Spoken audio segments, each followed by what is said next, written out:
L'entrevue du jour, une présentation de la résidence des bâtisseurs Monseigneur Deschênes à Montmagny, une résidence privée pour aînés située au cœur de Montmagny, pour vivre en toute quiétude.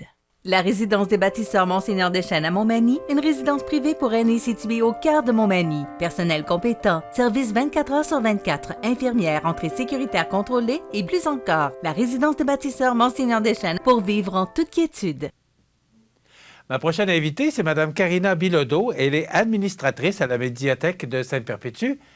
Karina, bonjour. Bonjour, M. Montminy. Bon, bien, Karina, on est content de vous recevoir pour nous parler de la médiathèque. On va parler également qu'il y a un événement spécial qui s'en vient prochainement, le 11 mars. Mais d'abord, qu'est-ce que c'est que la médiathèque? La médiathèque, l'héritage de l'Île-et-Sud, en fait, c'est son nom complet. C'est un organisme qui siège à l'intérieur de l'Église de Sainte-Perpétue, en fait, qui est dans le projet de sa transformation. Donc, pour assurer la survie de ce bâtiment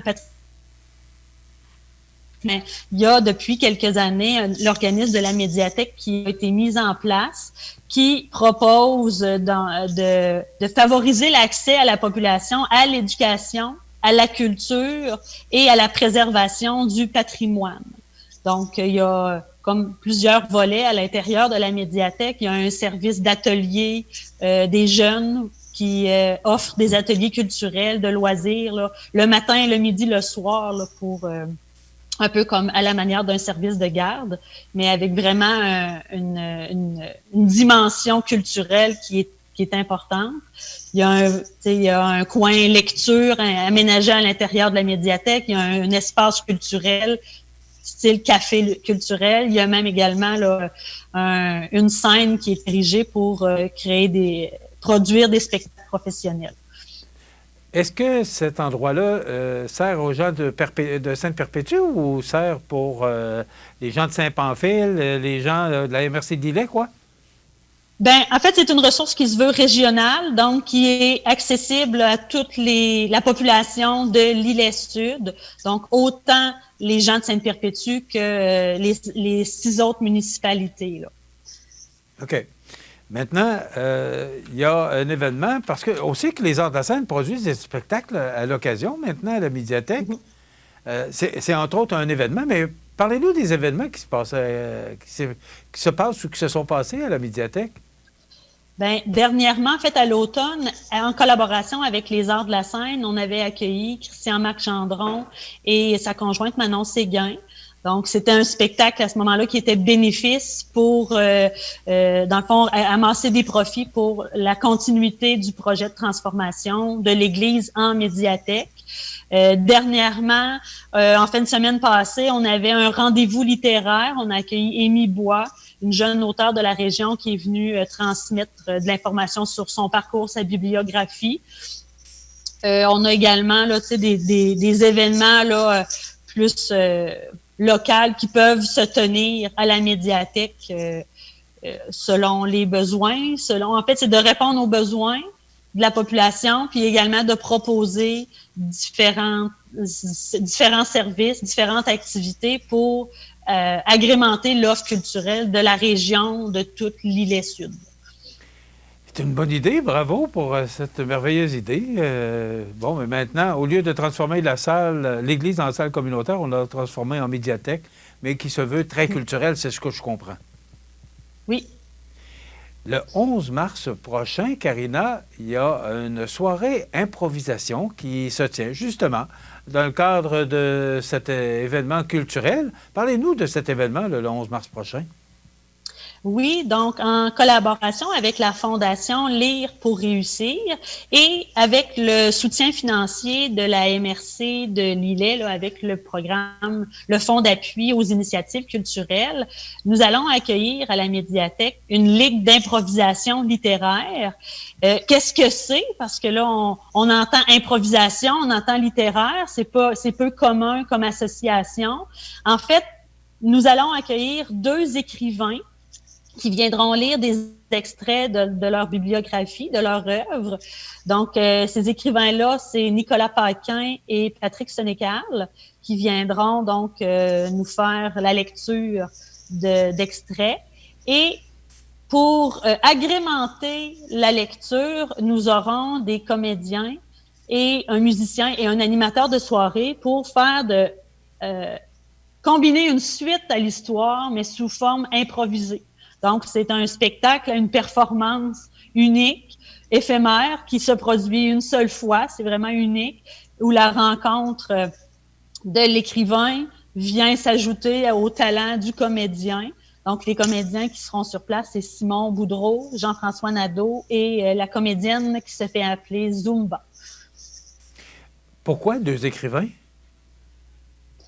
C'est en fait la dynamique de la Ligue d'improvisation littéraire, en fait, qui veut mettre de l'avant 2 écrivains qui étaient en fait à notre choix. Et puis on était content qu'ils soient les 2 disponibles avec un style apparenté. Hein. Nicolas Paquin et Patrick Sénécal, c'est 2 écrivains qui vont faire dans le suspense, dans le mystère. Donc, on peut imaginer un peu l'ambiance vers lequel les comédiens improvisateurs se déploieront pour animer notre soirée, puis nous faire découvrir, en fait, le plaisir de lire, mais non pas pendant que nous lisons, mais où nous nous faisons lire et où nous pouvons apprécier le jeu d'interprétation qui va s'ensuivre. Quand on parle de ligne d'improvisation, on entend souvent parler, à Montréal, entre autres, de cette ligne d'improvisation qui est si populaire, la LNI. Est-ce que c'est un peu le style de ce que vous voulez donner à cette soirée-là? Bien, je crois qu'il va y avoir une certaine association qu'on pourra faire, un certain appariement. C'est sûr que là, l'improvisation ne sera pas nécessairement avec des thèmes ou avec, comme dans la LNI qu'on peut voir, là, où il y a des thèmes, une durée limitée. Du moins, comme c'est une nouveauté, ça sera aussi une première là, dans la région. Donc, ça reste à découvrir. Mais on a un animateur de soirée qui va faire les transitions. On a un musicien, un pianiste qui sera sur place également. En fait, on accueille plusieurs personnes pour créer une soirée unique pour autant apprécier la lecture que le jeu d'improvisation, si on veut. Qu'est-ce que vous recherchez comme clientèle pour cette soirée-là, Karina? Est-ce que ce sont particulièrement les jeunes? Parce qu'il faut le mentionner, vous êtes professeur à l'École La Rencontre de Saint-Pamphile. Est-ce que vous recherchez la clientèle plus jeune ou quel public vous cherchez ou recherchez pour cette soirée du 11 mars? Bien, c'est sûr que je crois qu'à la base, l'activité est proposée à toute la population. Si j'avais à aller faire du PR, encourager des gens à venir, c'est sûr que la clientèle des jeunes du secondaire peut être une clientèle qu'on peut rechercher.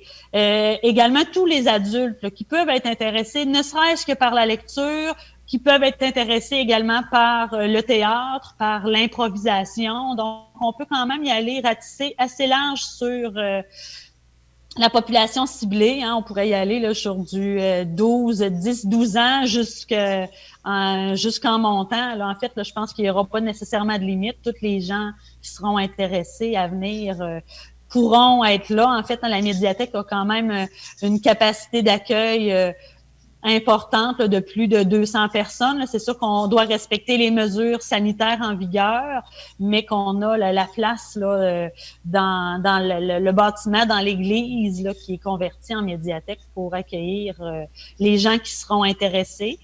Il y aura en fait, à partir de samedi, la vente de billets sera officiellement lancée.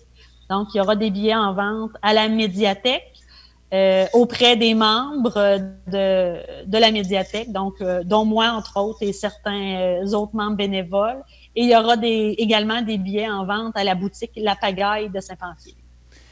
OK. Alors, on est lundi, donc les billets sont en vente depuis samedi. Et ce, juste... À partir de samedi prochain. Oui, c'est ça. Samedi qui vient. Donc, oui. Oui. Excusez. Comme professeur, est-ce qu'il y avait un but dans l'organisation d'une telle soirée? Comment se porte le français dans nos écoles? Comment ça va? Parce que je vois que vous attachez beaucoup d'importance au côté littéraire. comment se comporte le français chez nous? Bien, je dirais que je vais donner la bonne réponse, on va dire. Je crois que ça va bien, le français, mais qu'on a l'impression que c'est escamoté. Hein. C'est sûr qu'avec les messageries instantanées, les jeunes ne prennent pas nécessairement peut-être toujours le temps d'écrire correctement. Et là, on peut dépeindre l'impression que le français va donc bien mal. Mais je crois que, du moins pour mon côté, là, la lecture est porteur de tellement de choses, donner le goût de lire, découvrir de nouveaux horizons, apprendre des nouveaux mots. Donc, avec un événement comme la Ligue d'improvisation littéraire à la médiathèque, ben, c'est le but, c'est de rendre la lecture accessible, de donner l'étincelle vers un livre peut-être ou vers un moment où on peut apprécier un texte et de le faire dans un contexte de spectacle. Ben ça l'amène à une autre tournure que lire. C'est pas juste quand on est à l'école avec un professeur en avant où on a des questions à répondre. Donc, c'est d'essayer de le mettre dans un esprit de divertissement pour que ce soit accessible pour tous et qu'on puisse apprécier cette lecture-là. Donc, je crois qu'il faut rester positif dans la qualité du français. Je crois qu'il faut donner le goût à nos jeunes d'aimer la langue pour pouvoir l'utiliser, puis de voir le jeu d'écrivain combiné au jeu de comédien, ben ça peut susciter l'envie de parfaire sa langue, de découvrir de nouvelles choses pour voir jusqu'où ça peut nous mener. Est-ce que la pandémie, Karina, a aidé les gens par l'isolement? Est-ce que les gens lisent plus qu'avant? Ben, j'aurais de la difficulté à répondre avec certitude. Je crois que ceux qui peuvent avoir de l'intérêt pour la lecture peuvent avoir eu le temps de plus pour en faire. Je crois que la pandémie va avoir beaucoup aidé à l'acquisition de compétences numériques, du moins aller chercher de l'information en ligne, aller recourir à différents outils. Là. Du moins à l'école, là, on est beaucoup plus à l'aise à utiliser les différentes plateformes de visioconférence, entre autres, pour communiquer avec nos élèves, communiquer avec les parents également. Donc, c'est sûr que tout va en fonction de l'intérêt. Je pense que quand on donne le goût de lire, ben on peut avoir... La pandémie a pu donner beaucoup d'occasions de le faire. En même temps, ça va vraiment en fonction de l'intérêt de chaque personne, je crois. Karina, dis-moi, les 2 dernières années avec cette pandémie-là, comment tu as trouvé ton travail d'institutrice, de professeur dans une école secondaire? Bien, moi, je suis enseignante en adaptation scolaire, donc c'est sûr que si j'avais à décrire mes 2 dernières années, je vous dirais que c'est des années d'extrême adaptation où on doit se revirer de bord, dire OK, aujourd'hui on transfère, on s'en va à distance, on module notre enseignement, on essaie de motiver les troupes également parce que pour les jeunes, de dire bon, il va-tu avoir de l'école, on va-tu se voir, on va-tu pas voir, ça crée beaucoup d'instabilité, mais c'est des années d'adaptation, puis je pense que on devient plus fort. Hein? Les épreuves nous rendent plus forts. Donc, je pense que la pandémie va avoir solidifié quand même certaines bases, puis permettre que l'avenir soit plus festif, plus réjouissant là, pour tout le monde. On va vous le souhaiter. Karina, on revient sur cet événement qui a lieu le 11 mars prochain. Cette soirée impro, on rappelle, c'est où, comment ça se passe, les invités, et le coût et comment on peut se procurer des billets? Oui, donc c'est le vendredi 11 mars prochain à partir de 18h30. Donc, en fait, les portes ouvriront à partir de 18h à la médiathèque L'Héritage de l'Îlet-Sud à Sainte-Perpétue. Donc, les billets sont en vente à partir de ce samedi 27 février, si je me trompe pas. Oui, c'est bien ça. Donc, à la médiathèque, directement auprès des membres, dont moi et d'autres, mais avec le site Internet de la médiathèque, il y a possibilité de retrouver les membres, ou également à la boutique La Pagaille de Saint-Pamphile. Donc, les billets sont au coût de 10 $ seulement. Et si vous êtes membre de la médiathèque, l'étage de l'Île-Sud, c'est au coût de 8 $. Karina, est-ce qu'il y a un numéro de téléphone si on veut avoir plus d'informations? Oui, c'est le 418-359-3689. 359-3689. Oui. Karina, on va vous souhaiter une belle soirée d'impro le 11 mars. Puis, si vous avez quoi que ce soit qui se passe dans le coin de Sainte-Perpétue, à la médiathèque ou encore à Saint-Pamphile, n'hésitez pas à communiquer avec nous. Parfait. Bien, toute la population est conviée. Au plaisir de vous rencontrer à la médiathèque le 11 mars prochain. Merci beaucoup. Karina Bilodeau, Merci. qui est administratrice à la médiathèque et également professeure à l'école secondaire de la rencontre de Saint-Pamphile. Voilà, ça complète dans quelques instants les grands titres de l'actualité avec José Soucy.